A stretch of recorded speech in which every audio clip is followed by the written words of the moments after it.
اگر آپ پر بہت زیادہ پریشانی اور غم آ جائیں تو سمجھ لو کہ اللہ تمہیں نظر انداز نہیں کر رہا، بلکہ اللہ تمہیں اپنے قریب بلا رہا ہے۔ یہ وہ لمحے ہوتے ہیں جب انسان کے دل سے دنیا کی آوازیں آہستہ آہستہ خاموش ہونے لگتی ہیں اور دل صرف ایک ہی در پر جا کر رکتا ہے، اور وہ در اللہ کا ہوتا ہے۔ یاد رکھو، خوشی میں تو ہر کوئی اللہ کو یاد کر لیتا ہے، مگر غم میں اللہ صرف انہی کو یاد آتا ہے جن سے وہ محبت کرتا ہے۔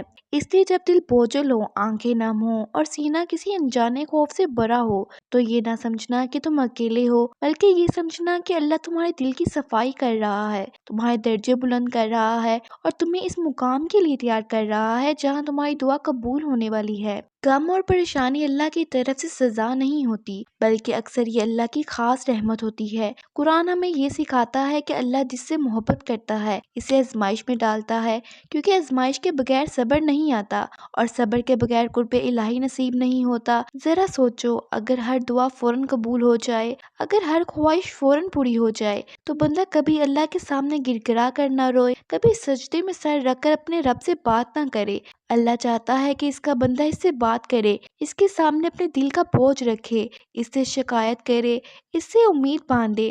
جب تم پر غم آتا ہے تو یہ اس بات کی نشانی ہے کہ اللہ تمہیں دنیا کی محبت سے نکال کر اپنی محبت کی طرف لا رہا ہے۔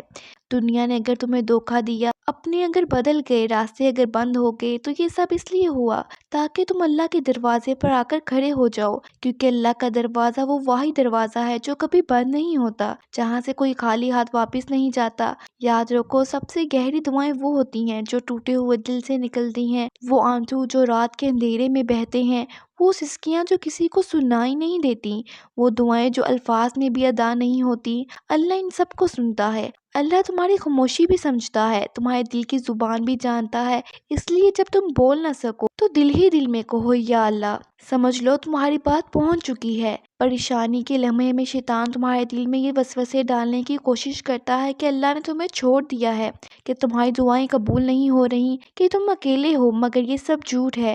اللہ فرماتا ہے، میں اپنے بندے کے گمان کے ساتھ ہوں۔ اگر تم اللہ سے امید رکھو گے تو اللہ تمہیں وہ دے گا جو تم نے سوچا بھی نہیں ہوگا۔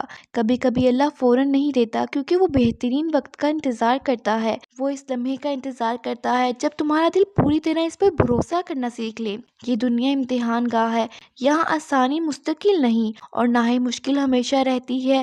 ہر رات کے بعد صبح ضرور آتی ہے، ہر اندھیرے کے بعد روشنی ضرور ہوتی ہے۔